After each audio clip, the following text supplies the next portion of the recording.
Bonjour Sandra, bonjour Karine. Bonjour, Bonjour, bonjour. Merci Sandra d'être avec nous ce soir. ça fait plaisir. Je suis heureuse d'être là avec vous. Ça faisait longtemps? C'est vrai qu'à Effectivement, peine ça qu'on vit faisait longtemps. ensemble. C'était, Oui, puis ça c'est fait bon de longtemps, se revoir. ça fait longtemps que t'es pas venu aussi à Paris, en France, je veux dire. Oui, ça fait longtemps. J'ai très hâte de revenir dans votre coin, Ouais. absolument. Mais aussi, il faudrait qu'on fasse aussi, qu'on aille aussi dans ton coin à toi. Pourquoi pas, effectivement? Ah, c'est Hein, sympa. avec les -25 du Québec, c'est extraordinaire. Bah oui. Oh, bien, et bien avec une belle doudoune, etc. Avec des bons gants, voilà, faut s'adapter, quoi. Effectivement, un beau feu, une belle couverture, Et, voilà. très confortable. Elle va se transformer, Karine, je ne sais pas comment elle va se transformer, mais je suis pas sûr qu'il va avoir un peu de temps d'adaptation. Ouais, non, je vais attendre un petit peu, moi. Je vais attendre l'été. Voilà. Oui, c'est une belle option aussi. Hmm.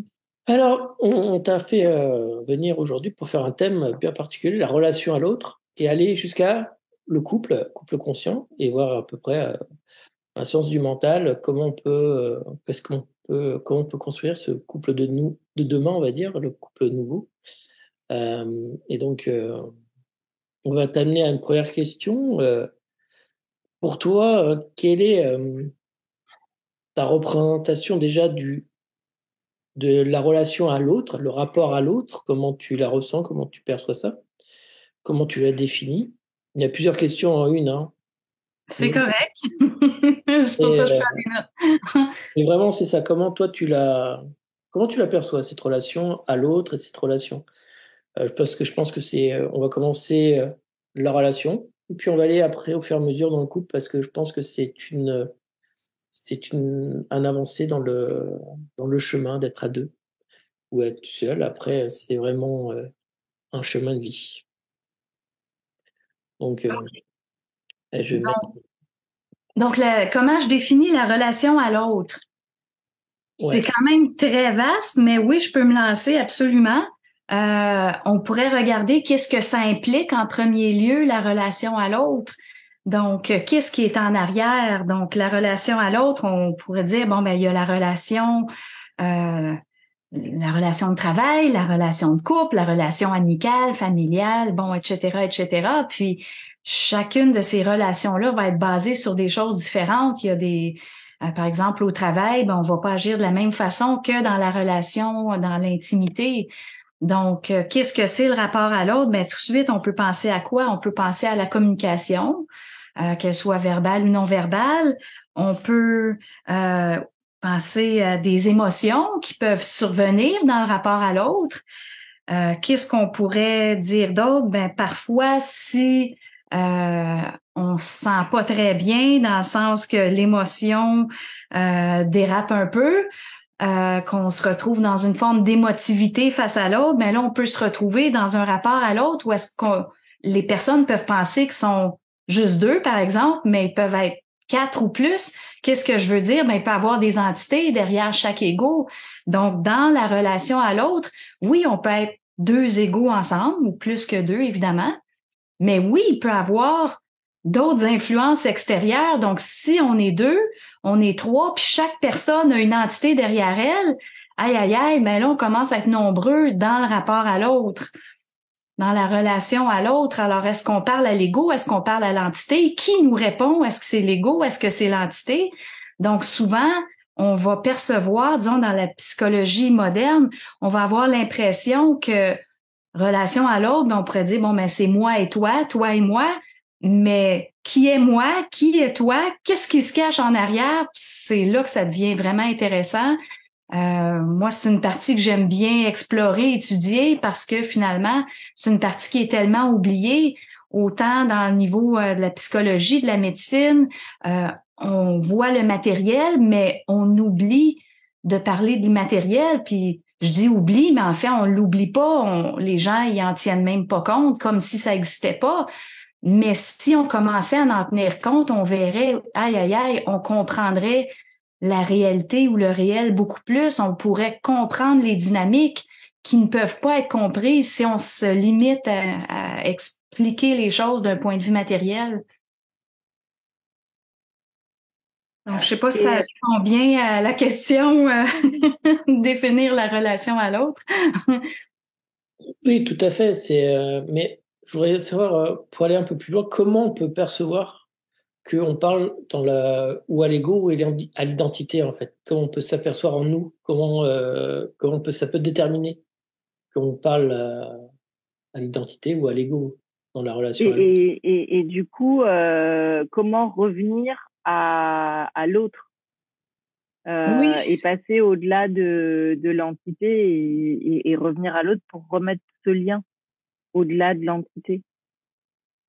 Très belle question. Donc, comment on sait à qui on parle finalement? Parce qu'il y a un individu, puis l'individu peut être chevauché par une entité. Donc, il reçoit des pensées qui ne sont pas les siennes, mais qui proviennent d'une entité qui prend la place de l'ego comme tel. Donc, comment est-ce qu'on fait pour savoir? Il y a plusieurs pistes. Je dirais, c'est quand même pas évident parce qu'on pourrait dire, il y a le savoir pour soi, puis il y a le savoir pour l'autre. Tu sais, déjà, c'est deux aspects importants parce que dans une relation, on est deux. Alors, si, disons, je commence par moi-même, si moi, j'ai une entité qui me chevauche, qu'est-ce qui arrive? Ben, je peux dire, je perds les pédales. Donc, je vais transformer l'émotion en émotivité. Qu'est-ce que ça veut dire, transformer l'émotion en émotivité? Ben, c'est que je vais tomber en mode de perte d'énergie. Donc, je reçois de l'énergie de mon esprit, de l'esprit universel, peu importe comment on voudrait le nommer. Donc, je reçois une énergie pré-personnelle qui précède l'ego. Je ne peux pas la supporter. Pourquoi je peux pas la supporter? Pourquoi il y a des gens qui la supportent pas? Ben, ça fait trop mal, c'est trop intense. Trop mal, on parle souvent de tristesse. Trop intense, on va parler particulièrement de la colère. Donc, on ne peut pas supporter l'énergie qui vient vers nous. Donc, on va la perdre. J'utilise le terme diffracter. Donc, ça va déborder. Alors, tout d'un coup, par exemple, je suis plus sensible un soir, les enfants rentrent à la maison, puis ça brasse un peu trop, je deviens impatiente, puis je commence à blâmer les enfants pour justement tout et rien, tu sais, que finalement, là, je dérape complètement. Donc, déjà, de prendre conscience qu'on dérape, c'est important.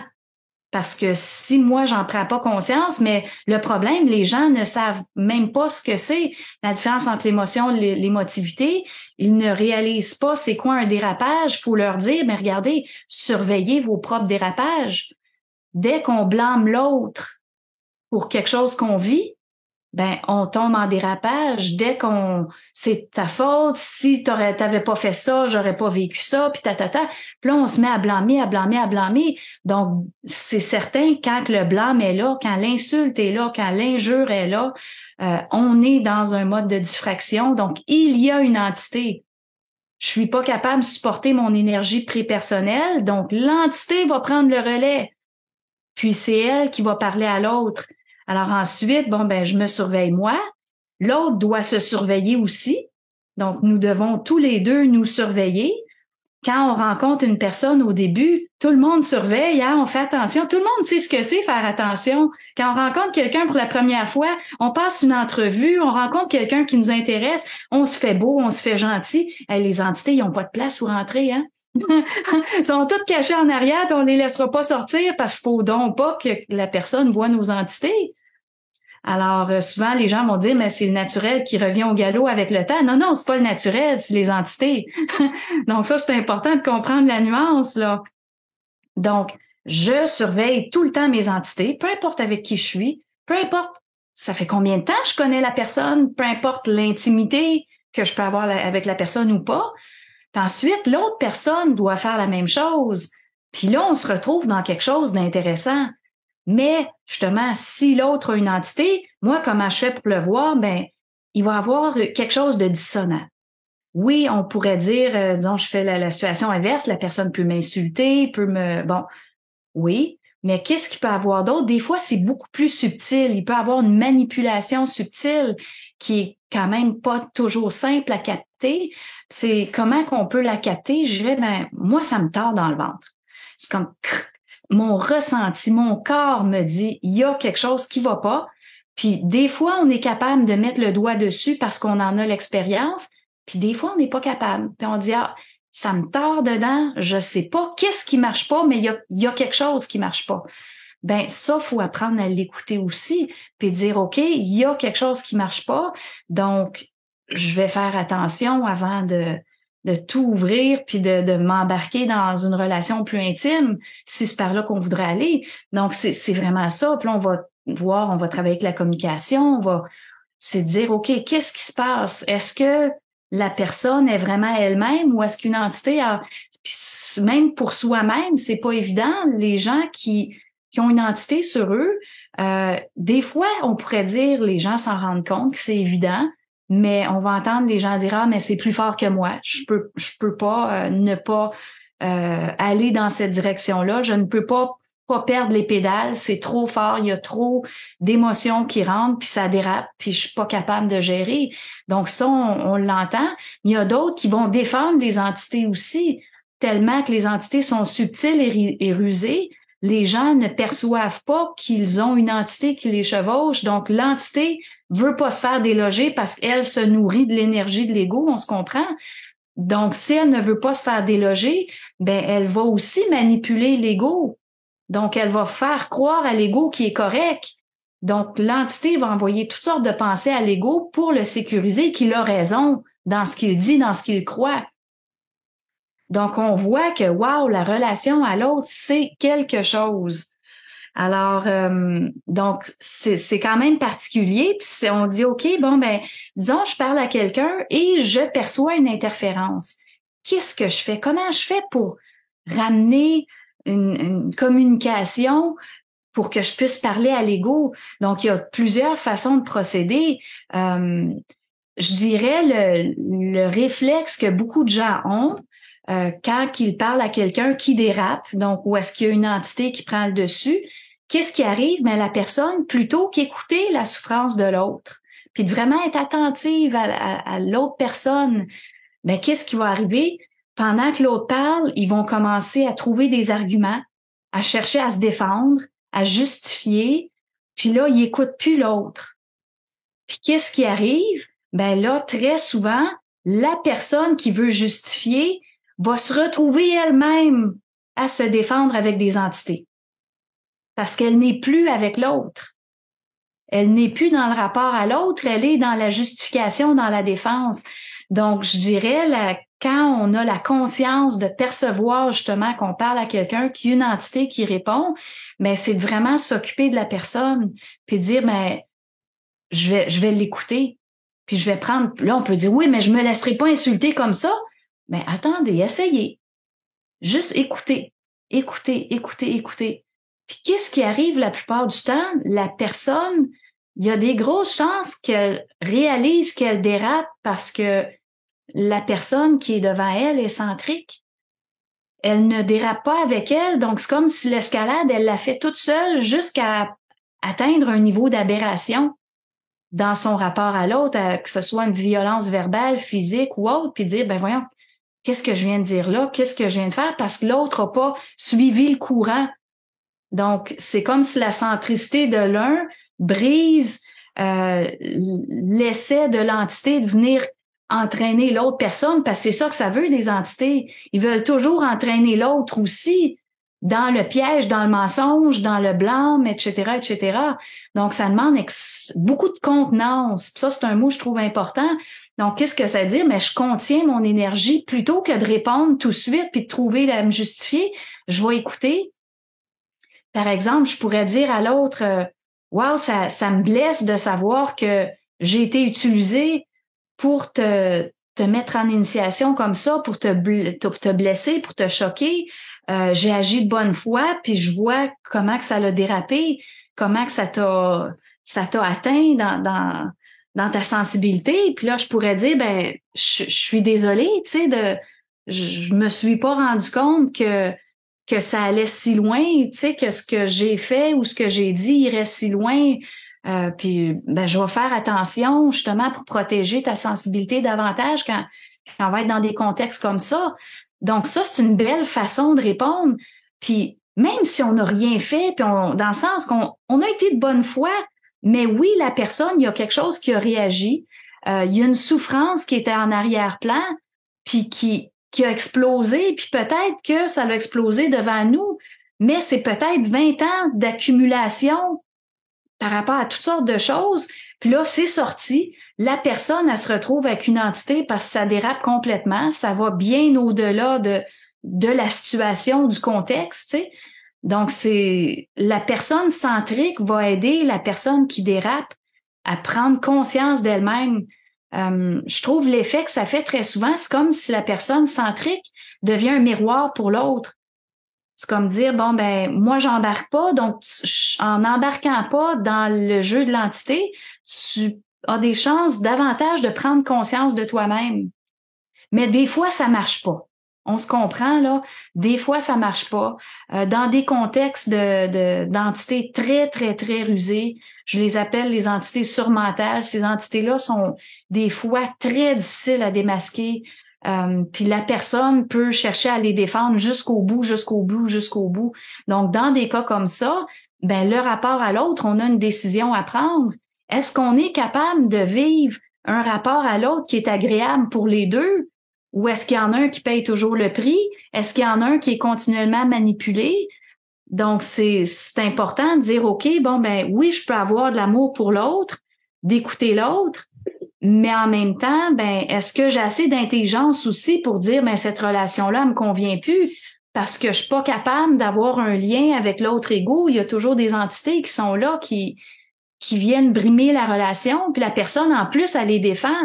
Donc, des fois, on a des choix à faire dans notre vie, de dire, bon, ben, est-ce que je veux être en relation avec quelqu'un qui est toujours rempli d'entités, ou est-ce que c'est des entités qui répondent quand je parle, ou est-ce que je préfère être avec quelqu'un, justement, où est-ce qu'on peut se parler, on est capable d'aller dans le fond des choses, il y a une transparence face à l'autre, il y a une lucidité, donc les deux voient ce qui se passe, puis on n'essaie pas d'écraser l'autre, on n'essaie pas de mettre l'autre dans le coin.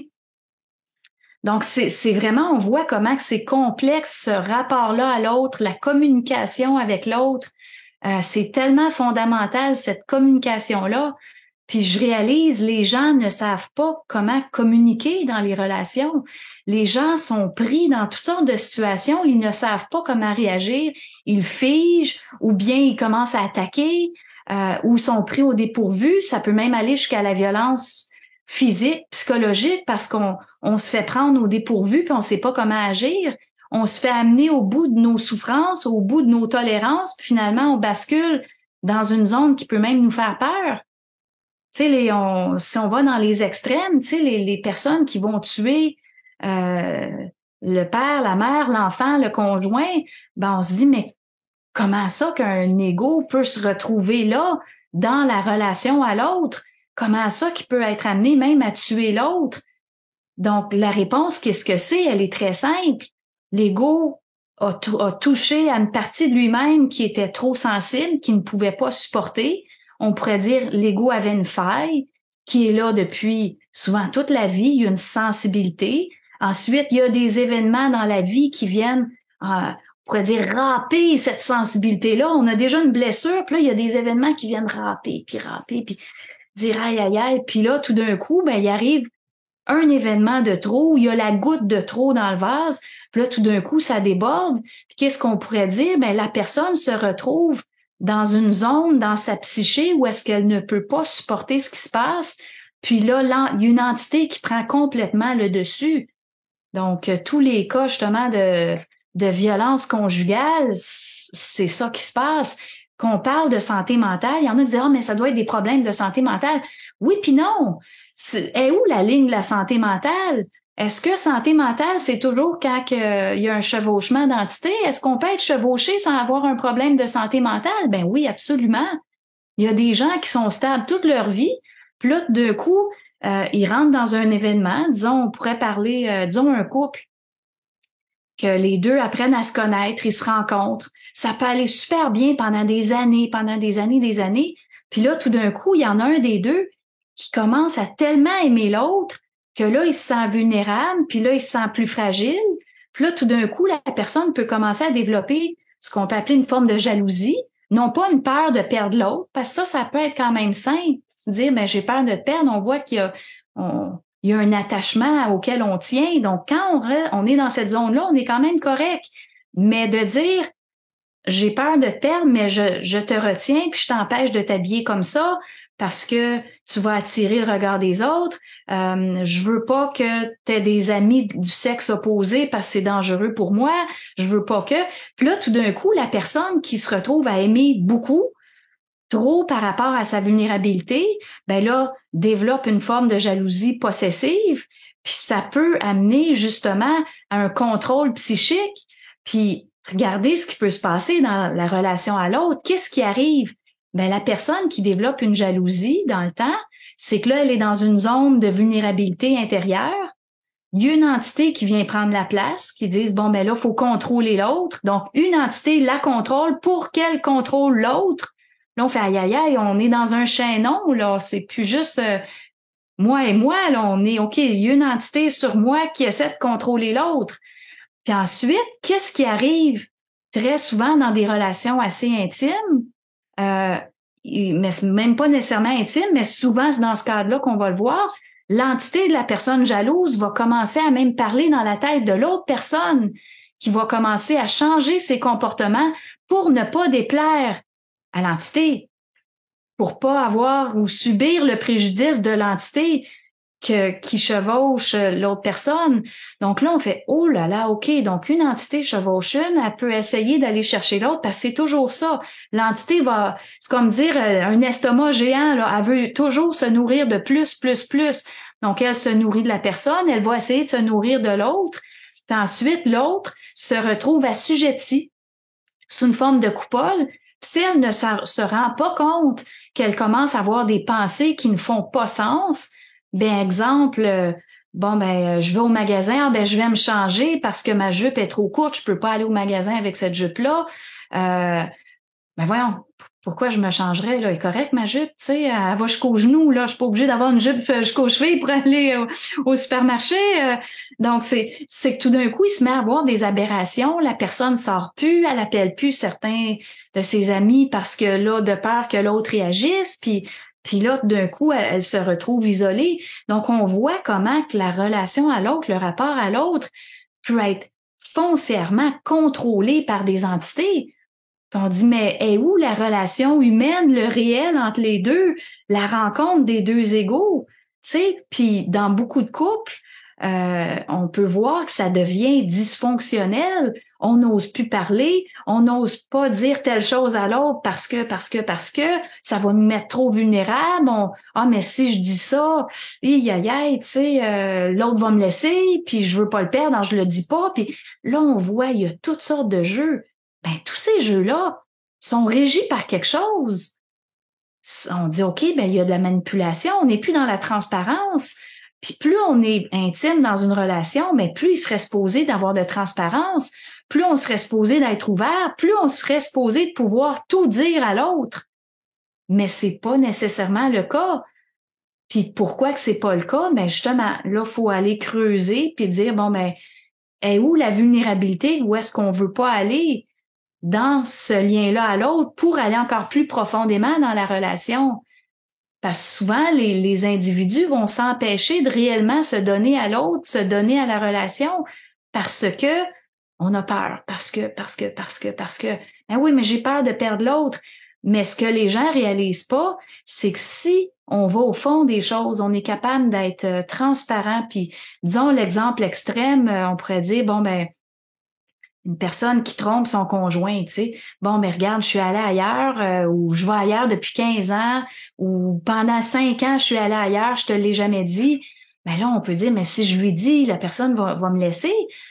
Mais c'est dire, mais si je lui dis, puis on est capable d'en parler, puis je lui dis au conjoint, par exemple, j'ai encore envie d'être avec toi, puis je te l'ai pas dit à l'époque parce que j'avais peur de te perdre, parce que quand même, avec toi, je voulais continuer. Mais j'avais ce besoin d'aller à l'extérieur, c'était plus fort que moi.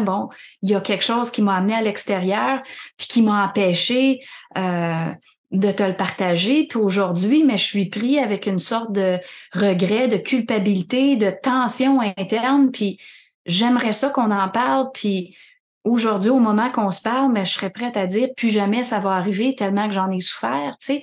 Puis parlons-en, puis le couple, s'il survit à ça, il va être plus fort. Puis il va avoir une plus grande complicité, puis la relation va être plus grande, la relation va être approfondie parce qu'on va avoir osé aller là. Puis si la relation, ben finalement, est finie due à ça, ben on pourrait dire le choc de l'un et de l'autre va changer leur vibration, puis la personne qui a trompé pourrait dire ben plus jamais, puis la personne qui le subit, mais elle a aussi quelque chose à regarder dans ça, dire mais pourquoi est-ce que la communication était pas là?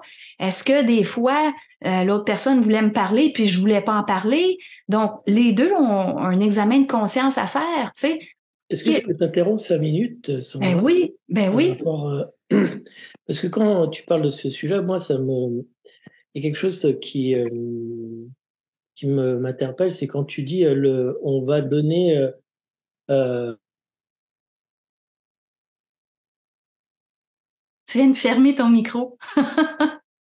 oui, excuse-moi, quand on parle de culpabilité, Oui, pour moi, quand tu dis à l'autre, oui, je t'ai trompé pendant 15 ans, lui, il avait de la culpabilité envers lui par rapport à ce qu'il avait fait à sa femme, mais est-ce que cette culpabilité, en lui parlant de tout ça, bah, en fait, ça lui transmet pas à elle, cette culpabilité.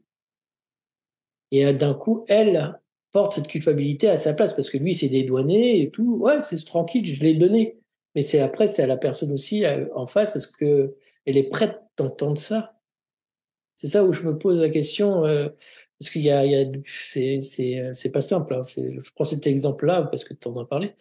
Mais voilà, oui, est-ce que c'est aussi à soi, par rapport à l'autre, de dire, est-ce que la personne qui est en face de moi, même si je veux vivre avec elle, est-ce que je dois lui parler de tout ça? Parce que c'est peut-être pas pour le moment pour elle d'entendre ça, parce que elle va le porter, maintenant, je vais porter la culpabilité, je vais la lancer à elle, puis elle va se débrouiller avec, quoi, au final. oui. En fait, la personne, disons, qui sort de son couple pendant 15 ans, qui se sent coupable, qui a cette tension-là interne, qui décide d'en parler, bien évidemment, il faut choisir le moment d'en parler. Ça, évidemment, tu sais, on choisit le moment qui est le plus adéquat possible. Euh, Après ça, ben, est-ce que je transfère la culpabilité à l'autre? Ben, je dirais pas que c'est la culpabilité. Là, l'autre, c'est sûr qu'il va avoir toutes sortes d'émotions. Ça va provoquer quoi? Ben, ça peut provoquer de la tristesse. Ça peut provoquer un sentiment de trahison. Je me sens trahi, donc la tristesse va venir jouer dans ça. Ça pourrait amener de la colère. Donc là, il y a toutes sortes d'émotions, évidemment, qui vont être soulevées, qui seront pas nécessairement de la culpabilité, parce que la personne qui a trompé pendant 15 ans, elle se sent coupable, elle le dit, puis dire, ben regarde, j'ai envie qu'on mette tout sur la table. Peut-être l'autre va dire, ben moi aussi, je t'ai trompé pendant 15 ans, on est quitte, tu sais. On le sait pas, tu sais. Finalement, on va vraiment bâtir quelque chose de beau ensemble parce qu'on va être capable de tout se dire, puis tu sais, c'est ça qui devient intéressant parce que les gens s'attendent toujours au pire scénario, puis l'autre pourrait répondre, mais je le savais, ça me fait tellement du bien que tu me le dises, tu sais, parce que j'avais de la difficulté à m'offrir à toi, sachant que tu le savais, que je le sais, puis que finalement, on se l'est jamais dit, tu sais. Donc, c'est intéressant de voir d'autres aspects, tu sais, pas toujours le drame, mais oui, s'il y a un drame qui arrive, bon, mais c'est normal que ça puisse aussi générer de la tristesse pendant un moment, de la colère pendant un moment, un sentiment de trahison, oui, bien sûr. Mais qu'est-ce qui arrive, tu sais? C'est comme si les gens ne veulent pas vivre l'émotion, sont toujours en fuite, tu sais. Donc, la personne qui le sait, qui s'en doute, pourquoi elle n'en parle pas à l'autre? Mais j'ai l'impression que ça fait plusieurs femmes qui passent, tu sais, dans ta vie, puis ou que c'est la même pendant 15 ans, mais peut-être que c'est plusieurs, tu sais. Puis dire, mais ça serait intéressant qu'on s'en parle. La personne qui s'en doute, pourquoi qu'elle dit pas? Ben, elle a une raison aussi. Donc, elle est en fuite aussi, parce que très souvent, les gens s'en doutent, tu sais. Les gens, c'est pas des cons, tu sais. C'est comme, faut arrêter de prendre les gens pour des cons. Alors, c'est dire, bon, mais est-ce qu'on peut mettre les choses sur la table? Est-ce qu'on peut se parler? Puis, si tristesse, il doit y avoir, puis possiblement que les deux pourraient se retrouver en larmes, ça fait partie des scénarios possibles. Ben, qu'est-ce qui arrive? Ben, chacun vont se laisser traverser par cette énergie-là de tristesse. Puis qu'est-ce qui arrive lorsqu'ils font ça? Ben, ils accroissent leur sensibilité. Ça, c'est important de le savoir. Si on fuit la tristesse, on plafonne. Mais si on est capable de la vivre, de l'exprimer, de rentrer dedans, de pas essayer de l'étouffer, tu sais, ben, automatiquement, notre sensibilité est plus grande, notre compréhension de nous-mêmes et de l'autre devient plus grande. Donc, il y a quelque chose de grand dans cette capacité-là de dire « allons-y », puis non, c'est pas facile, puis même si on pleure tous les deux, on va y aller, tu sais. Puis après ça, mais qu'est-ce qui peut arriver? Mais oui, il peut y avoir de la colère. Donc, ça peut être, les deux peuvent ressentir une certaine forme de colère, mais probablement plus la personne qui a été trompée. Mais c'est jamais simple comme ça, tu sais. Peut-être la personne qui a trompé, ben ça fait des années qu'elle subit quelque chose, puis que l'affection, il n'y a pas de retour, puis tu sais, si c'est arrivé, c'est qu'il y a déjà un problème dans le couple, puis déjà on n'a pas parlé avant même qu'on est allé ailleurs, tu sais. Puis c'est là qu'on voit la complexité. On fait ah ben oui, tu sais, c'est plus complexe qu'un événement. Parce que cet événement-là, il y a d'autres choses en arrière où est-ce qu'on n'a pas été capable de vivre notre relation avec l'autre de manière fluide, transparente, lucide, puis de manière absolue. C'est sûr qu'il y a eu de la fuite, c'est sûr qu'il y a eu du non-dit, c'est sûr qu'il y a eu un trouble de communication, parce que sinon, il y en a un qui serait pas parti, puis peut-être les deux, dans l'exemple, les deux seraient partis, ben il y a une raison pour laquelle c'est arrivé. Donc, il y a quelque part que les deux n'ont pas su se rejoindre l'un l'autre dans ce qu'ils vivent, dans leurs émotions, ça peut être physique, ça peut être psychologique, ça peut être... Donc, c'est vraiment ça. Puis, si on en parle, ben, s'il y a la colère qui monte, comme je disais, ben, elle montera, mais ensuite, est-ce que la personne blâme l'autre? Est-ce que le réflexe de la personne qui reçoit l'information, ah, mais c'est de ta faute, maintenant il va falloir se séparer, puis là, si c'était pas arrivé, là, tu mets toute la famille à l'envers. Attends, j'ai pas dit qu'on se séparait, là, je t'en parle justement parce que j'ai envie qu'on passe à un autre niveau de la relation, qu'on soit capable de tout s'exprimer, puis Mais là, ça se peut que la personne parte en dérape, là. Mais si la personne part en dérape, puis là, tout d'un coup, elle te met tout ça sur toi, ben, on peut dire, elle diffraque sa colère, elle n'est pas capable de vivre une colère saine. C'est quoi vivre une colère saine? Ben, de savoir que justement, cet événement-là devait arriver pour apprendre à contenir cette énergie-là. Puis c'est quoi contenir cette énergie-là? Ben, c'est d'être capable de dire, OK, mais si je vis ça, c'est parce que si j'ai tant de colère, il faut que je sois capable de dénoncer. Mais est-ce que je dénonce face à l'autre ou je dénonce face à l'esprit? Les gens sont habitués de dénoncer face à l'autre. C'est tout le temps la faute de l'autre, hein? Nous, on est tout le temps correct. Mais on oublie que notre esprit crée tous les événements pour nous. Tu sais, les événements qui arrivent, c'est jamais un hasard. Donc, pourquoi qu'on est en couple avec quelqu'un, que cette personne-là nous trompe, ben c'est parce qu'il y a quelque chose qui doit être vécu, puis là, on s'en doutait, puis on n'a pas parlé, puis là, finalement, on en parle, puis là, la colère monte, puis la trahison, puis c'est de ta faute. Puis donc, toute cette énergie-là de feu, ben faut que la personne soit capable de la renvoyer à son esprit, puis dire « Pourquoi tu me fais vivre ça? » Puis si elle est capable de le faire, plutôt que de renvoyer son feu à l'autre via une entité, hein, on n'oublie pas, là, tu sais, si on diffraque une entité. Donc, si je diffraque puis je renvoie tout ça à l'autre via une entité, là, on vient de s'envenimer, là, ça va plus. Si j'envoie cette énergie-là à mon esprit, puis je dis, pourquoi tu m'as fait vivre ça? Puis là, l'esprit peut dire, ben, ça fait longtemps que j'attends que tu me parles, hein. Parce que à partir du moment qu'on commence à se parler, ben, on peut commencer à créer notre double. Ah, ben oui. Donc, l'évolution de l'être humain va toujours passer par la non-diffraction de l'émotion. Puis il faut être capable d'aller jusqu'au bout de l'émotion tout le temps. Mais les gens sont tout le temps en fuite. Ils ont peur. Ils ont peur de perdre l'autre. Ils ont peur de perdre la relation. Ils ont peur d'être vulnérables face à l'autre. Puis ils s'empêchent d'évoluer parce qu'ils s'empêchent d'aller dans le fond de l'émotion. C'est pourtant la notion la plus fondamentale pour toute personne qui s'intéresse à une évolution de conscience, c'est de vivre l'émotion. Là, je dis l'émotion, je dis pas l'émotivité, on mêle pas les choses. L'émotivité, c'est quand je dérape, quand je blâme l'autre, quand je suis en colère, quand je blâme l'autre parce que si tu m'avais pas laissé, je vivrais pas toute cette peine. Puis, tu sais, c'est que les gens sont tellement tout de suite dans le réflexe de blâmer, puis de mettre la charge sur l'autre, puis ils oublient qu'il y a un troisième joueur dans le scénario, puis un quatrième si on compte l'esprit de l'autre. Les deux esprits, ils se parlent, puis ils créent justement un événement pour que les deux évoluent, pour qu'un jour, ces deux égos-là puissent grandir en conscience. Puis les années de grandir en conscience de manière psychologique, là, hey, c'est assez, là. On n'est plus rendu au développement psychologique de l'être humain, on est rendu au développement psychique. Puis le développement psychique inclut d'inclure le rapport avec l'esprit dans la relation. Parce qu'au début, je vous disais, OK, il y a un ego, il y a un autre ego, puis il y a des entités. Mais il y a un autre aspect qu'on n'avait pas encore parlé. Chacun a un esprit aussi.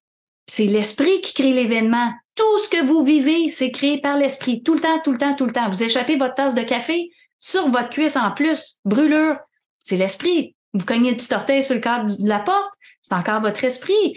Il génère tous les événements pour qu'un jour l'ego se réveille à la réalité de l'esprit, qu'il commence à avoir une communication entre les deux. Puis ça peut, oui, prendre plusieurs années, mais l'ego peut parler à l'esprit, même s'il n'y a pas de réponse au début. Puis plus il avance, plus il va avoir des réponses au pourquoi il vit ceci ou cela. C'est ce qu'on appelle la fusion avec l'esprit. Donc là, l'ego devient un ego-esprit, développe une conscience immortelle, puis là, on est rendu dans l'évolution, justement, de la nouvelle race psychique sur la Terre. À un moment donné, il faut sortir de la réaction, puis de la fuite, puis de la réaction, on se comprend, psychologique, subjective, fuite, psychologique, subjectif, fuite. Il faut sortir de là, là. Puis la sortie, c'est de savoir qu'il existe un invisible, comme on dit au début, savoir qu'il existe des entités qui vont essayer de me jouer dans ma tête, savoir que mon esprit qui crée tous les événements, puis mon esprit, il sait très bien qu'il y a des entités qui vont rentrer dans mon énergie s'il m'envoie trop d'énergie. Mais lui, il le fait quand même parce qu'il sait qu'un jour, il faut que je prenne conscience de l'invisible. Donc, tout ça, c'est voulu, c'est su pour que l'être humain puisse grandir en conscience avec lui-même et dans le rapport à l'autre. Alors, moi, j'ai une question. Est-ce que l'esprit passe par l'âme dans le choix du partenaire? Est-ce qu'ils peuvent travailler ensemble dans le choix du partenaire? Parce que l'âme peut magnétiser en fonction des expériences antérieures, mais l'esprit, il est toujours là. Donc, est-ce qu'il peut y avoir un jeu comme ça ensemble entre les deux? C'est une belle question. Déjà, mais je vais définir l'âme pour ceux qui connaissent pas nécessairement tout mon travail. Donc, l'âme, c'est les corps. Corps physique, corps subtil. Donc, tout le mémoriel que l'on transporte. Donc, chaque personne a une conscience, on pourrait dire l'ego, conscience, un esprit, puis on va ensuite dire, chaque personne a une âme, donc a un véhicule physique, des véhicules subtils qui contiennent le mémoriel de cette vie-ci et de toutes les vies passées. Donc, de toutes les expériences vécues avant. Donc, on pourrait dire, oui, c'est certain que l'esprit, il va considérer l'âme dans le choix du partenaire, mais si on va plus loin que ça, chaque âme, chaque véhicule a une conscience qui va avec. Alors, l'esprit va choisir, oui, l'âme, donc le véhicule, et va choisir la conscience qui habite ce véhicule-là. Parce que, par exemple, ça fait 30 vies qu'on est amis, ça fait 30 vies qu'on est en couple, ça fait 30 vies que je suis la mère, puis ensuite, ça, c'est la fille, puis la fille devient la mère, puis ensuite, on joue dans ça, tu sais. Donc, dans le rapport humain, les individus qui se connaissent vont se recroiser beaucoup, beaucoup, beaucoup. Puis, on reconnaît les gens juste vibratoirement. Des fois, vous croisez quelqu'un sur la rue, puis tout de suite, vous l'aimez, vous dites « Wow! » tu sais, mais c'est pas pour rien que tout de suite, vous l'aimez, parce que vous reconnaissez la personne. C'était ma sœur, c'était ma cousine, c'était ma meilleure amie, il y a un bagage qui est partagé. Puis, à l'inverse, vous croisez quelqu'un dans la rue, puis voyons, il me semble que je l'aime pas. Tout de suite, il y a une réticence. Oui, ça peut être une problématique parce que il y a un taux vibratoire moindre, la personne peut avoir une entité, vous ressentez l'entité, mais c'est peut-être quelqu'un qui vous a tué dans une autre vie, dans une chasse aux sorcières, c'est peut-être quelqu'un qui vous a trahi, c'est peut-être quelqu'un que X, Y, Z. Donc, ce bagage-là, il est très présent. Donc, l'esprit, certainement, quand il crée des événements, il va s'organiser que ce soit avec les bonnes personnes qui ont justement un bagage en lien avec nous. Puis, tu sais, il y a des gens, des fois, on les reconnaît tout de suite, on rencontre des gens, puis on dit, il me semble, j'ai jamais vu ou connu cette personne-là. Tu sais, on a de la difficulté à placer les premières briques d'une relation parce qu'on se sent loin l'un de l'autre dans le rapport expérientiel du passé, donc qui est inscrit dans l'âme, dans le mémoriel. Donc oui, choix du partenaire, de la partenaire, c'est toujours l'esprit qui choisit, hein. Ça c'est quelque chose qui est presque fâchant pour l'ego, tu sais. L'ego, il pense que c'est lui qui choisit, tu sais. Puis ça c'est vraiment quelque chose d'assez particulier. L'ego, il est certain qu'il choisit son ou sa partenaire. Hey, c'est moi qui l'ai choisi, tu sais. Il est beau, elle est belle. Non, c'est jamais l'ego qui choisit, c'est l'esprit qui choisit, qui amène la personne, qui amène même la vibration de l'amour avec l'autre, tu sais, c'est tout orchestré, puis on peut dire, ouais, mais c'est fâchant, dans ce cas-là, je fais plus rien, mais l'ego ne peut pas plus rien faire, tu sais. Le rôle de l'ego, c'est de suivre l'énergie qu'il traverse. Donc, suivre l'énergie de l'intelligence, l'énergie de l'amour, suivre toutes les vibrations qu'il traverse sans diffracter. Donc, au niveau psychologique, qu'est-ce qui arrivait? Mais l'être humain, je veux ça, je veux vivre ça, je veux un couple, je veux des enfants, je veux pas de couple, je veux pas d'enfants, je veux voyager. Donc, ça reste de base, tu sais, dans la forme. Puis un jour, on réalise, on décide de rien. Puis une fois qu'on sait ça, on pourrait dire l'objectif de vie change. C'est de dire, l'objectif n'est plus tant la résultante dans la forme, mais de ne pas diffracter dans la forme pour pouvoir aboutir à une résultante dans la forme par la suite, parce qu'on n'a pas diffracté, parce qu'on a su supporter nos énergies, maintenir nos énergies. Donc, si on diffracte pas, il va y avoir des changements physiques et psychiques qui vont survenir aussi. Il va y avoir plein de choses qui vont se passer dans la vie de cet ego-là. Donc, on est rendu plus là en termes d'évolution. Donc voilà. Alors oui, l'esprit va considérer le bagage mémoriel, bagage animique, c'est tous des synonymes je vous donne. Donc oui, l'esprit considère ça dans justement le rapport à l'autre là. Quand on rencontre quelqu'un, lui, il a un bon bagage de vulnérabilité, il pourrait devenir jaloux. Bingo, c'est avec cette personne-là qu'il faut être pour être capable de grandir en identité face à l'autre, tu sais, parce qu'il y a rien pour rien. Si je me retrouve avec, disons, un homme jaloux, je suis pas avec un homme jaloux pour rien. Peut-être qu'il faut que j'apprenne à me définir davantage. Faut que j'apprenne à définir quelles pensées sont les miennes, quelles pensées viennent de l'entité de l'autre.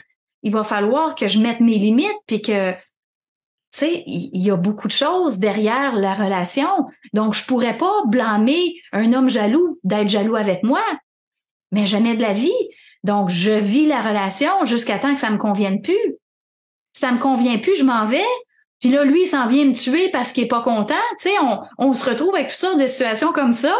Puis, c'est dire, qu'est-ce qui se passe dans ça? C'est de faire une gestion la plus correcte possible, tu sais, parce que ça, je l'ai quand même déjà vécu une fois, tu sais, on s'en venait me tuer parce que, justement, la jalousie était rendue à l'extrême, puis moi, j'ai voulu quitter, puis il a fallu ramener cette personne-là, cet homme-là, de dire, OK, on va lui parler, mais en essayant de parler à l'ego, de calmer le feu, calmer la colère, puis dire puis évidemment, c'est pas moi qui pouvais faire ça, étant donné que j'étais le sujet de justement de la problématique, mais il y a une tierce personne qui est venue, puis qui lui a parlé, puis qui l'a calmé, tu sais, puis finalement, ça a super bien fini. Ça finit pas toujours bien, ces histoires-là, mais on comprend qu'il y a une utilité. Moi, j'ai pas vécu ça pour rien. Tu sais, on peut plus blâmer l'autre, puis ça, c'était une relation, oui, il était tellement jaloux, puis ci, puis ça. Non, moi, je suis encore, tu sais, ça fait plus de 25 ans, cette histoire-là, mais encore aujourd'hui, moi, je suis capable de vibrer au réel de cet homme-là, de dire, il était tellement beau, il était tellement sensible, mais justement, il y avait une vulnérabilité dans laquelle il pouvait pas faire face, puis on n'a pas été capable ensemble, en tant que couple, de dépasser cette faille-là chez lui, tu sais, que fallait que fallait que ça se rende à une extrême. Puis ensuite, ben, il y a eu le retour de l'énergie, puis 20 ans plus tard, il est revenu vers moi, puis il s'est excusé, tu sais. C'est beau. Tu sais, c'est quand même, quand on comprend le processus que vit l'individu, c'est magnifique, même si parfois c'est pas toujours facile sur le moment, tu sais. C'est le processus qu'on fait, mais c'est extraordinaire quand même, tu sais. Donc, je déborde un peu de la question, là. Au contraire, ça remplit bien la question. Et parce que comment on peut pas savoir, mais comment on peut avoir une indication. Je comprends très bien le fait que de vivre une relation, ça nous nourrit, ça nous permet de dépasser ces lignes de temps où on doit apprendre, on doit avoir cette réflexion de vivre cette émotion-là ou ce phénomène-là. Mais il y a aussi une possibilité c'est d'aller cette déchirure, parce je veux vraiment parler de déchirure parce que je pense que c'est la question d'après, plutôt de retrouver cette déchirure-là, l'autre, en fait, pour en former qu'un, en fait. Je veux pas appeler fusion ni rien du tout parce que c'est pas ça, c'est vraiment se retrouver, se retrouver en fait, comme si on s'était perdu et en fait on s'est retrouvé. Je peux pas nier.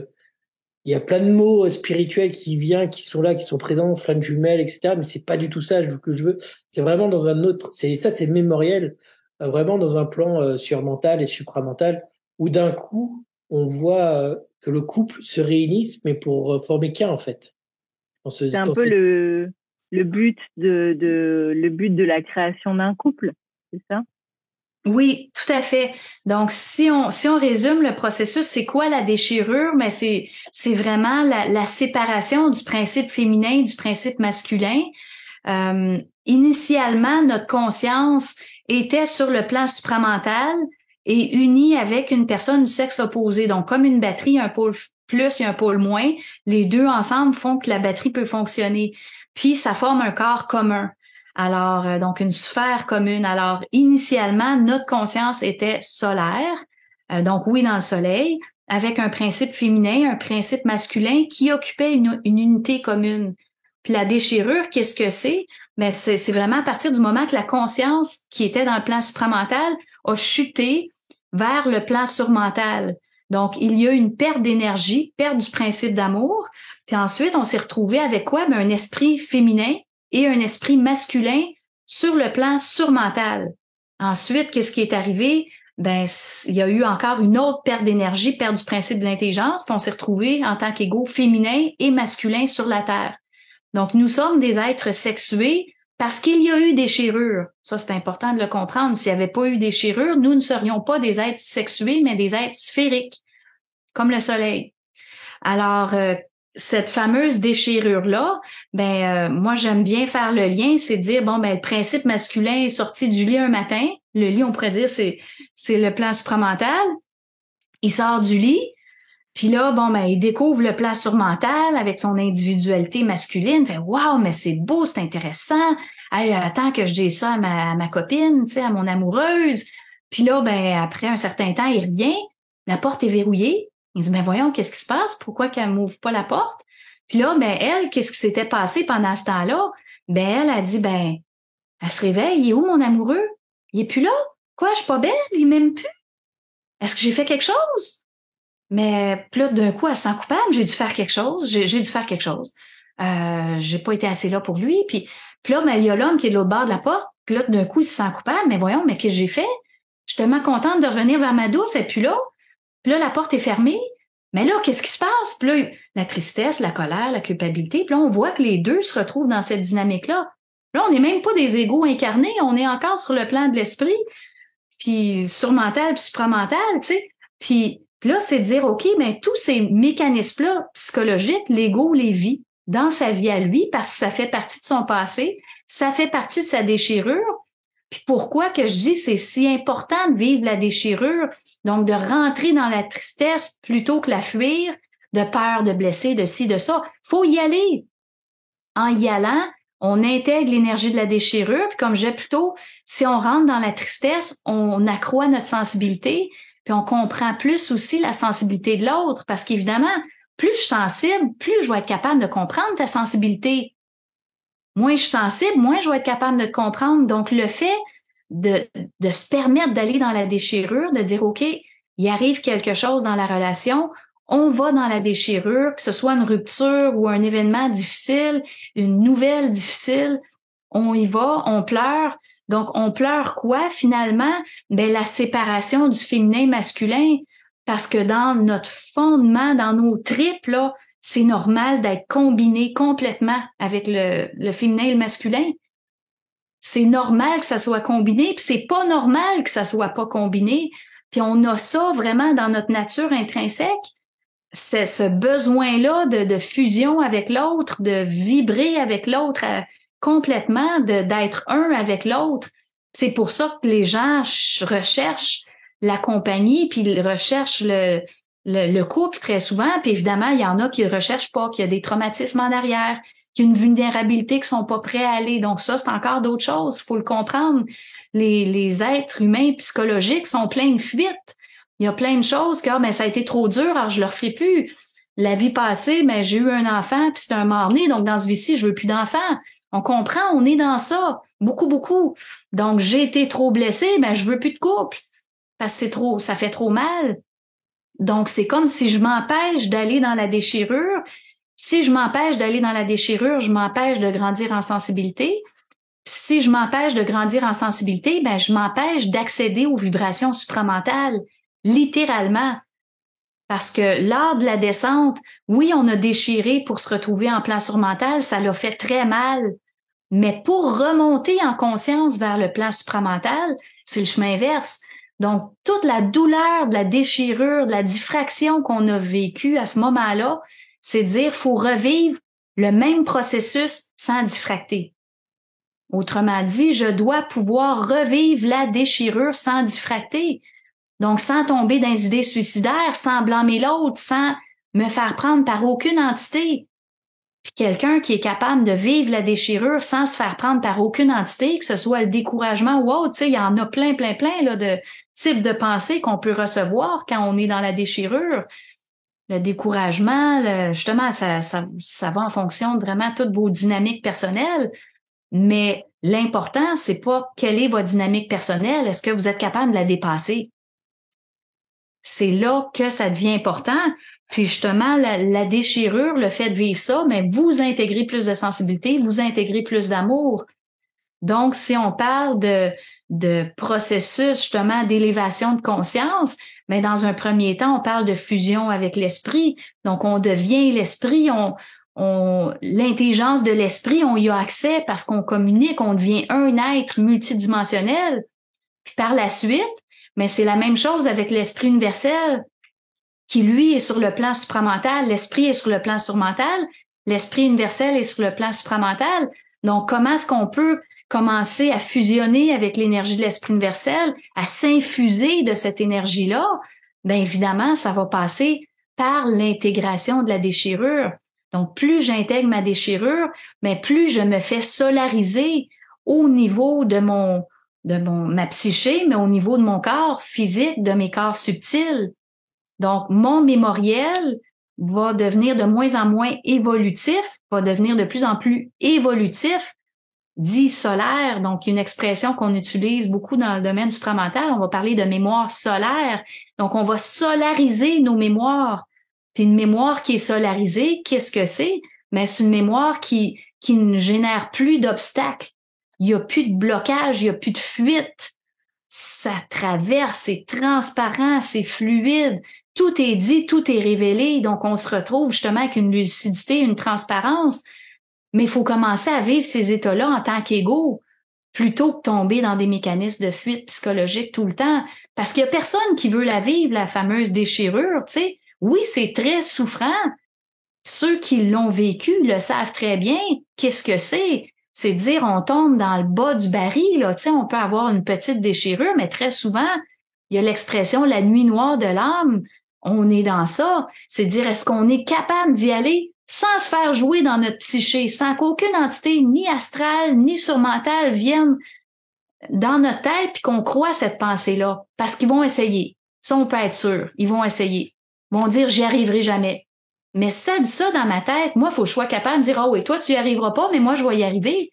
Faut être capable de répondre. Parce que oui, on peut partir, on parlait de la relation à l'autre. Il y a la relation à l'autre en tant qu'être humain incarné, mais là, d'un coup, on prend une autre dimension. Il y a la relation à l'autre qui peut être une entité. Comment est-ce que je réponds à une entité qui essaie de m'imposer une pensée dans ma tête?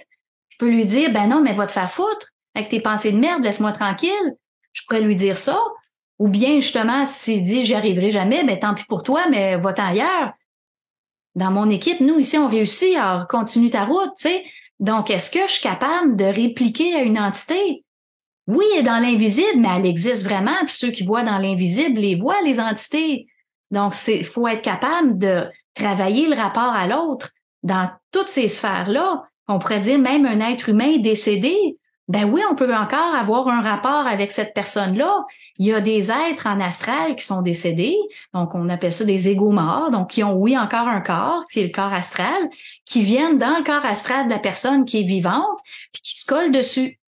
Donc, qu'est-ce que ça a comme conséquence? Ben, par exemple, disons, il y a une femme qui se fait coller par un homme en astral, ben, avoir de la difficulté à se trouver un couple. Elle est déjà en couple avec quelqu'un énergétiquement parlant, puis elle le sait peut-être même pas. Ça va jusqu'à la grossesse. J'ai déjà vu justement un esprit qui venait s'incarner dans une femme qui s'installait dans le ventre, puis dès la conception, pour que cette entité-là ou cet égo mort-là puisse prendre vie, puis à chaque fois qu'il y avait conception, il s'enlevait. Puis là, il revenait tout de suite après. Donc, la femme n'était pas capable de tomber enceinte parce que l'entité, à chaque fois qu'il y avait conception, d'un coup, elle avait peur, puis elle se retirait. Puis dès que la possibilité de conception s'arrêtait, elle revenait. Donc, c'est comme dire, je veux être dans ton ventre, là, mais non, peut-être pas rentrer dans un corps physique, là. Pour l'instant, c'est trop pour moi. Donc, il y a des réalités concrètes qui ont des conséquences concrètes pour les êtres humains. Ce monde-là invisible, c'est drôlement concret. Si on ne le considère pas, mais finalement, on passe à côté d'une immense partie des solutions pour l'être humain, dire bon, ben OK, on va travailler avec cette entité-là, on va voir pourquoi qu'à chaque fois que conception, elle met le pied sur le frein, pourquoi qu'est-ce qui se passe? Bon, ben on va aller étudier ça, on va aller le travailler. Mais si on le sait pas, il nous manque une grosse partie de l'équation. Puis donc justement, c'est ça, toute cette réalité-là occulte, invisible. Puis la déchirure en fait partie, c'est de comprendre cet occulte-là, cet invisible-là. Puis si vous êtes un être incarné sur la Terre, vous avez vécu la déchirure. Tout le monde l'a vécu. Puis un jour, tout le monde va devoir y faire face. Donc chacun en son temps, évidemment. C'est peut-être pas tout le monde dans la société qui peut vivre la déchirure sans diffracter, parce que la plupart des gens vont passer dans des états comme ça, un moment ou un autre dans leur vie, mais ils diffractent. Donc, c'est comme dire, ils se préparent, ils s'entraînent pour qu'un jour, ils soient capables de le vivre sans diffracter, sans nourrir d'entité. On comprend qu'il y a ça qui est dit en arrière. Alors, c'est quand même pas banal, cette évolution-là de conscience. Ah oui, ça a l'air le fun, grandir en conscience, tu sais. Quand on étudie la spiritualité, ça peut sembler bien le fun, mais après ça, quand on réalise, OK, mais la spiritualité m'amène tout simplement à une élévation du taux vibratoire du corps astral, il y a un plafonnement. Puis pour dépasser ce plafonnement-là, il faut passer par la science de l'esprit, comprendre la science de l'esprit, intégrer l'intelligence, fusionner avec l'esprit. Puis après ça, il y a encore une autre étape. Donc, la fameuse déchirure, mais il faut être capable de la vivre sans diffracter pour pouvoir fusionner avec l'esprit universel. Donc, cette déchirure-là est fondamentale. Puis, le fait de s'engourdir pour pas la vivre, puis de je vais aller me changer des idées, je vais me médicamenter pour pas la vivre, on passe à côté d'une intégration majeure. Puis là, je suis pas en train de dire de pas prendre de médicaments si on est en dépression majeure. Ce que je suis en train de dire, c'est qu'un jour, il va falloir la traverser avec toute notre lucidité quand on va être prêt, parce que ça fait partie de l'évolution de la psyché humaine. Mais au niveau collectif, on est en train de fuir cette évolution-là. Puis c'est ça qui est un peu épeurant. C'est comme s'il y a tout le poids de la société qui dit « Oh non, vas-y pas, c'est dangereux. Garde, viens prendre une marche à la place, vas-y pas. Ah ben non, garde, parle-en pas. » Puis on dirait que tout le monde fonctionne avec une sorte de peur d'aller dans cette zone-là. Puis ça se comprend parce que c'est pas agréable. Mais un jour, il faut y aller. Un jour, il faut y aller dans déchirure. Puis le jour qu'on y va, ben on se crée un espace confortable. On prend, tu sais, si on se sent vraiment pas bien, on peut prendre une semaine de congé du travail. On peut se prendre un moment de repos, tu sais, puis dire, bon, mais regarde, mes vacances, je vais les prendre tout de suite, j'en ai besoin. Je peux prendre une année sabbatique, tu sais. Il y a plein de façons de se donner un espace pour le vivre parce que ça fait partie justement de l'évolution de la psyché. Donc, on n'est plus dans, ouais, la joie, l'ascension, yeah! On n'est plus dans ça. L'ascension qu'on parle dans le milieu spirituel, ben, c'est une élévation de la conscience astrale, comme je disais. Puis ils savent qu'une ascension plus grande en arrière, mais l'ascension plus grande en arrière, c'est la fusion. Puis un jour, ben, il faut commencer à parler de fusion. On peut pas juste parler d'ascension parce que l'ascension passe par la fusion. Si on parle pas de fusion, ben, on fait de la belle psychologie, on dit plein de choses, mais on n'avance pas. Donc, c'est vraiment à chaque être humain de dire, OK, bon, ben, moi, où est-ce que je suis dans mon évolution? Est-ce que je suis prêt à rentrer là? Est-ce que je suis prêt à dire, bon, mais je me dévoile dans ma psyché, puis je vais dévoiler tout ce qui s'est passé pendant ma chute incarnationnelle. Donc, pendant, tu sais, j'étais un esprit universel, je suis devenue un esprit, je suis devenue un ego. Ben, il s'est passé des choses dans ce processus-là. J'ai diffracté beaucoup dans plein d'événements dans mes vies passées. Est-ce que je suis prêt ou prête à revivre ce même type d'événement-là sans diffracter? Donc, on en vit des choses dans notre vie quand on commence à grandir en conscience. Ça va prendre des événements pour nous donner la mesure de notre capacité à diffracter ou pas dans cet événement-là. La déchirure en fait partie, les ruptures amoureuses en fait partie. Et Sandra, je voudrais... Comment tu peux percevoir la relation, le couple de demain, de prochaine, la prochaine ère ou la prochaine... le prochain, quoi. Comment tu peux voir le couple? Quelle évolution peut être possible et comment on peut vivre ça? J'adore ta question. Donc, le couple de demain, qu'est-ce que c'est le couple de demain? C'est sûr que, tu sais, je pourrais répondre sur plein de plans. Est-ce qu'on parle du couple planétaire incarné? On pourrait parler du couple en surmental. Alors, tu sais, déjà, parce que moi, tout de suite, il faut que je pense à la multidimensionnalité de tout ça. Mais commençons avec l'ego incarné, tu sais, pour rendre ça simple, là. Donc, l'ego incarné, le couple du futur, qu'est-ce que c'est? Ben, on pourrait dire, avant d'être en couple, ben, on va vivre une évolution de conscience. Donc, disons, dans la prochaine grande étape là, au niveau de la société, qu'est-ce qui va se passer? Il va y avoir de plus en plus de gens conscients qui vont apprendre à vivre avec une transparence, une lucidité, d'être capable d'aller dans l'émotion, d'aller partout pour vraiment grandir en conscience. Donc, pendant tout le début de la vie, mais la personne va être formée parce qu'elle va être entourée de gens conscients. C'est comme dire, ben, on allait à l'école avant ben, pour apprendre des matières, ben maintenant, on va aller à l'école. Oui, on pourrait apprendre, bon, on va apprendre à parler, à écrire, etc. Mais le processus, ultimement, l'important, ça va être de développer la conscience dans ça. Ça va être de vraiment développer la capacité à pas diffracter, comprendre ce qui se passe, comprendre l'intelligence de l'esprit, communiquer avec l'esprit. Donc, c'est vraiment tout ça. Puis un jour, ben, cette personne-là devient mature pour devenir un exemple aux autres. Alors, elle a fini sa scolarité, si on veut. Puis ensuite, ben, elle va se retrouver un jour à trouver un ou une partenaire où est-ce que on va continuer à travailler justement de s'offrir à l'autre.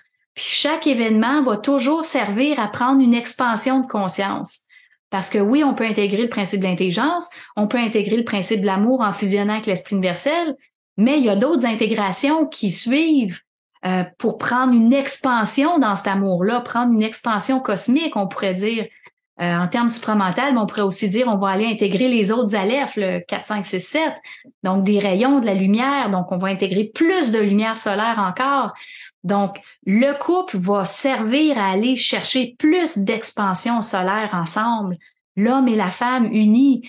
Donc, c'est de dire, OK, bon, ben, on a intégré l'intelligence de l'esprit, on comprend la sensibilité de l'autre, on est capable de vibrer à l'onde de l'autre, on est capable de comprendre intrinsèquement qui est l'autre, comprendre la sensibilité de l'autre. Donc, il faut être capable de tout ouvrir ces portes-là. Une fois qu'on les ouvre, ben, on est mûr pour être en couple. Puis ensuite, ben, on va aller vivre une expansion dite solaire. Donc, c'est vraiment, on va vivre une sorte de vulnérabilité, une offrande face à l'autre de plus en plus grande. Puis dans ce couple-là, ben, il va y avoir quelque chose de très grand, comme un émerveillement continu. Le couple de demain qui va vivre ça ne vivra pas de fluctuation dans l'amour avec l'autre. Pourquoi? Ben parce que s'il se fait enlever l'amour, parce que c'est toujours une vibration prépersonnelle, un matin on peut se lever puis on le ressent pas, ben tout de suite il va dire hey, qu'est-ce que vous faites en haut? Redonnez-moi mon courant. Je l'aime mon amoureux ou je l'aime mon amoureuse, tu sais. Donc le rapport avec l'invisible va être tellement grand, tellement fort qu'il n'y a plus rien qui va pouvoir séparer cet homme-là et cette femme-là. C'est plus séparable. Alors, j'aime bien l'exemple d'un œuf avec 2 jaunes dedans. Il n'y a rien qui peut briser la coquille. Il n'y a aucune entité qui peut venir, puis il peut juste y avoir une expansion. Pourquoi? Il y a toujours de l'énergie qui s'ajoute dans ce couple-là, puis il n'y a aucune entité qui peut se nourrir. Même s'ils essaient, ils peuvent pas parce que les deux vont avoir la lucidité de travailler ensemble tout le temps pour ne pas se faire piéger, pour que l'amour puisse grandir tout le temps dans cette unité-là commune, là, les deux ensemble. Puis on pourrait aller un peu plus loin, puis on pourrait même dire, ben c'est comme dans la relation sexuelle, ben il va avoir, on peut même créer des cosmos dans la relation sexuelle de 2 égaux, de 2 esprits. C'est comme ça que ça fonctionne sur le plan de l'esprit. Là, il y a pas des petits bébés qui naissent là sur le plan de l'esprit. Donc le côté de création, on va créer des cosmos, on va créer des univers. Donc, ça devient des êtres très créatifs, donc et sur le plan de l'esprit et sur le plan de l'ego. Puis on pourrait dire, dans la sexualité de l'ego, ben on va tous les circuits de lumière vont pouvoir connecter ensemble. Donc, la sensibilité des deux, c'est comme on va créer un œuf géant au niveau lumineux. Puis les deux vont se nourrir de ça. Donc, ça va vraiment être, ça va accroître l'amour entre les deux tout le temps. Donc, on se retrouve dans quelque chose d'exponentiel plutôt que, comme aujourd'hui, ben là, d'un coup, tout le monde a leurs entités derrière eux, puis là, ils se font vampiriser, puis là, on est avec une entité, puis plus avec un autre ego, puis là, un matin, on n'aime plus l'autre, puis on fait pas de rapport de force, on dit pas à l'esprit, mais qu'est-ce que tu fais en haut? Laisse passer ce rayon-là, ça va pas ton affaire, tu sais. Donc, une fois qu'on maîtrise la multidimensionnalité de la relation humaine, mais finalement, on se retrouve justement avec une unité avec l'autre, une compréhension de qui est l'autre, une sensibilité de l'autre, tu sais, qui s'accroît continuellement. Évidemment, la Kundalini va être active aussi à ces moments-là parce que la Kundalini, mais c'est quand même une énergie de feu qui est une respiration qui s'ajoute là au fur et à mesure que les corps deviennent plus lumineux, quand les corps, on pourrait dire, sont capables de contenir plus. Donc, tôt ou tard, chacun va vivre cet éveil-là. C'est pas grave que ce soit éveillé ou pas pour l'instant, mais c'est à savoir que, disons, dans le couple futur, si on projette ça, c'est quoi le couple futur? Bien, évidemment, la Kundalini va être active. Puis jusqu'où on peut aller, si on veut aller un peu dans Star Trek, si vous voulez que je vous parle un peu des plans invisibles, ben on pourrait dire, bon, mais la Kundalini de l'homme et la femme va s'activer. Il va avoir cette sphère-là. Si les deux ont la capacité, donc les deux ont un double, par exemple, un double éthérique, donc un quart de lumière sur le plan surmental, les deux pourraient avoir intégré le principe de l'amour, donc ils ont le couple cosmique qui est comme un vaisseau lumineux, sphérique. Ben ce couple-là pourrait ensuite voyager dans ce vaisseau-là sphérique qui fait partie de leur corps subtil. Là, on peut dire, ouais, mais c'est presque de la folie, tout ça. Oui, ça semble être, tu sais, Star Wars, Star Trek, puis on rentre dans les films de science-fiction, mais il faut pas oublier que les films de science-fiction se basent sur une réalité qui existe déjà dans les plans invisibles. Donc, si on parle des extraterrestres horribles, des monstres, mais ça existe dans d'autres plans, que ça soit astral ou surmental. Si on parle tous les films avec les lignes de temps, les vaisseaux, mais oui, ça existe. Donc, il y a plein de vaisseaux technologiques sur le plan surmental, ce qu'on appelle des ovnis. Il y a des vaisseaux sphériques qui font partie du véhicule des gens. Puis ça, c'est quand même quelque chose d'exceptionnel qui est assez nouveau dans l'univers local parce qu'on est habitué d'avoir notre corps physique, nos corps subtils, corps vital, astral, mental inférieur. Mais de plus en plus, on est des milliers et des milliers de personnes qui ont aujourd'hui un double parce qu'ils ont vécu la fusion avec l'esprit. Puis tranquillement, ben les gens commencent à intégrer de plus en plus du principe de l'amour. De plus en plus, il y a des gens qui vont être capables de vivre la fusion justement avec l'esprit universel. Si je résume rapidement, ben deux doubles de sexe opposé se rencontrent et ça crée un effet de fusée. On se retrouve dans le plan surmental, dans cette sphère-là. Donc, c'est un autre corps subtil que l'ego va habiter. Puis ce corps-là, mais ensuite, oui, il va pouvoir voyager. Donc, ce qu'on voit dans les films, ben finalement, c'est ma caméra, c'est un peu flou. Je vais vous replacer ça. Voilà. Donc justement, ce qu'on voit dans les films, c'est parce que ça existe sur un plan de conscience. Les gens disent ouais, mais c'est ton imaginaire, mais l'imaginaire, c'est quoi? C'est quelque chose qui existe sur un autre plan de conscience. Donc, faut arrêter de tout mettre dans un melting pot puis dire que ça existe pas, puis vraiment commencer à dire ben oui, les plans invisibles existent. Puis, ce qui s'en vient pour le couple nouveau, ça dépasse tout entendement humain, là, tout entendement normal, habituel. On va voyager dans le cosmos avec l'autre, là. C'est ça qui s'en vient par l'union sexuelle, par le rapprochement amoureux. Puis, ça, j'en ai parlé plusieurs fois, mais la Kundalini, elle sert à déplacer le vaisseau. Tu sais, c'est toutes des notions qui vont être apprises, qui vont être sues, qui vont être comprises. Puis plus on avance dans cette conscience-là, plus on découvre des choses, puis on dit ouais, mais c'est presque fou, il y a plus de limite jusqu'où ça va, ce couple-là. Puis les esprits sur le plan surmental, ben oui, ils ont des relations sexuelles, tu sais. Donc ils vont vraiment connecter leur corps ensemble, puis ils se vitalisent comme ça. C'est quelque chose de beau, de grand, tu sais. Alors c'est pas juste sur le plan matériel qu'il y a ces unions-là sexuelles. Donc en surmental, c'est le cas. Puis en supramental, ben on est comme dans le suprême, tu sais, on est comme dans la rencontre continue avec l'autre, on est dans l'émerveillement de la rencontre avec l'autre puis de vivre la sensibilité de l'autre. C'est pour ça que le soleil rayonne comme il le fait, parce qu'on est vraiment dans un corps extrêmement lumineux, c'est une perfection totalement absolue. Alors plus on grandit en conscience, ben plus on s'en va vers ce rayonnement-là. Où est-ce que l'aura va rayonner de plus en plus, le double va devenir de plus en plus rayonnant. Donc, il va devenir plus grand dans sa capacité de rayonnance. Plus il rayonne, mais plus il est capable de se déplacer aussi dans le cosmos rapidement. Donc, c'est toutes des choses qui vont se découvrir là, au fur et à mesure qu'on avance dans les plans, que les gens vont avoir l'expérience.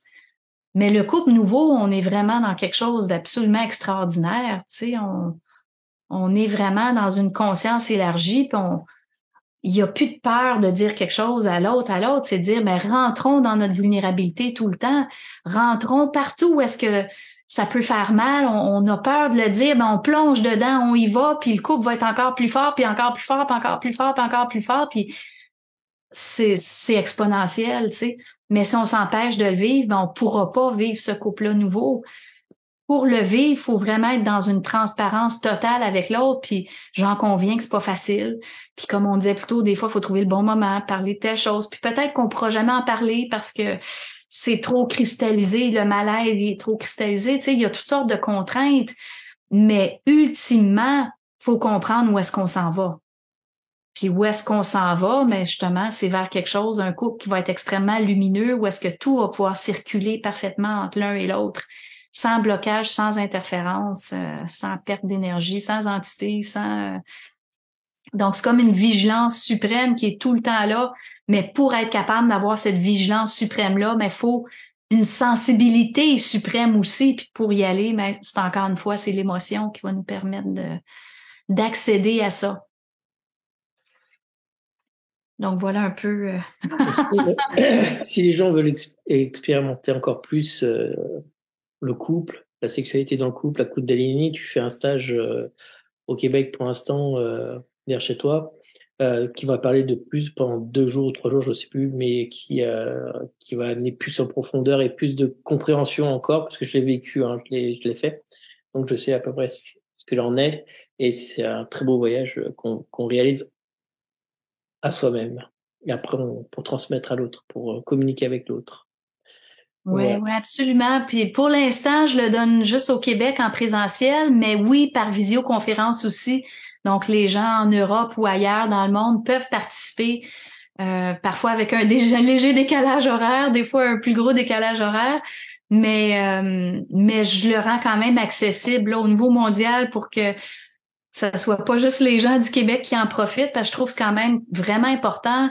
Dans ce séminaire-là, on parle beaucoup d'amour, on parle beaucoup de sexualité, on y va vraiment, on va dans le fond de l'histoire de comment vivre la sexualité nouvelle et comment vivre justement ce rapport-là à l'autre. Puis on parle de Kundalini, mais évidemment, on n'est pas obligé d'être en couple pour parler de Kundalini.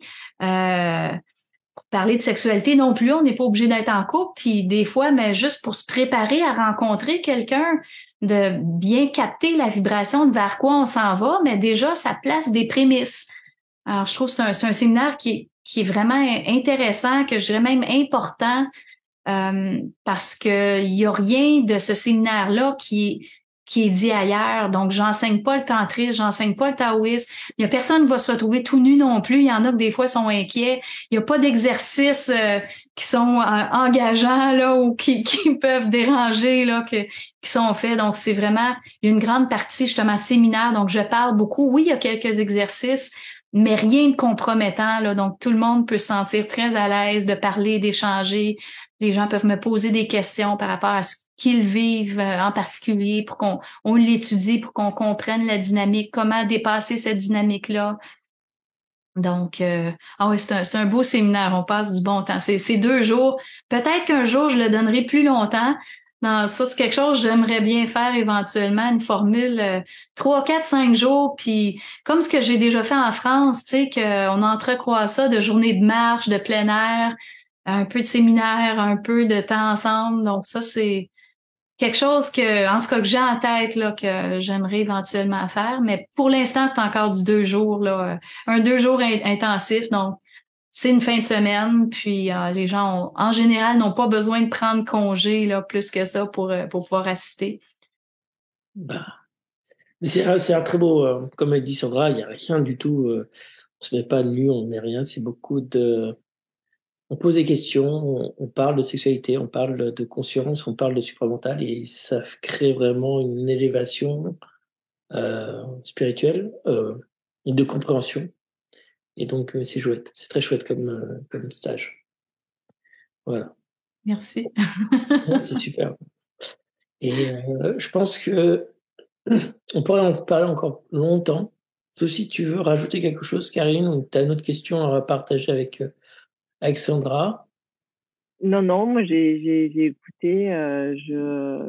C'est toujours très intéressant de t'écouter, d'échanger avec toi. Non, moi je n'ai rien à rajouter. Et puis après, si les gens veulent te contacter, c'est aussi sur les réseaux et sur ton site internet pour les stages, et notamment ce stage-là que moi j'ai pas fait, hein, mais pourquoi pas bientôt en France ou au Canada. Ah oui, ça serait un plaisir de te voir, mais oui. Alors, Suffra Conscience organisera un super stage pendant plusieurs jours avec toi, Sandra, en France. Ah, ça serait merveilleux, mais oui. Voilà, à Ouais. organiser tout ça. C'est de mon côté supramental.biz, c'est mon site web là, ceux qui veulent trouver justement plus d'informations sur les activités que je fais. J'ai évidemment ma chaîne YouTube là, que j'ai plein de matériel que je fais régulièrement des vidéos là pour que justement que les gens puissent accéder à cette conscience-là, parce que c'est important que ça soit véhiculé, cette conscience-là, qu'on puisse savoir que ça existe, que les gens puissent vivre leur vie autrement si ils se sentent prêts à se lancer dans ça. Parce que c'est quand même, ça va loin, là, si je résume, ben quelqu'un, au lieu de toujours se réincarner puis se réincarner, ben on commence à parler d'immortalité de conscience, qu'on ne décède plus pour retourner en astral et se réincarner. Donc on se retrouve avec une conscience continue, surmentale, où est-ce qu'on poursuit notre route en surmental. Donc on est vraiment dans une autre évolution complètement.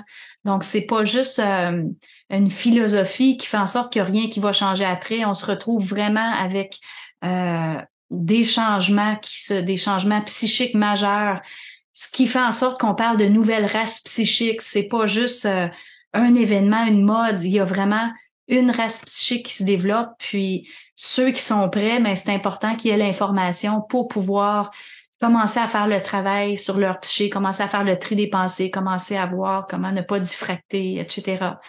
Donc c'est un processus qui est beau, qui prend des années, mais qui vraiment ça, c'est exceptionnel quand même, tu sais, à vivre.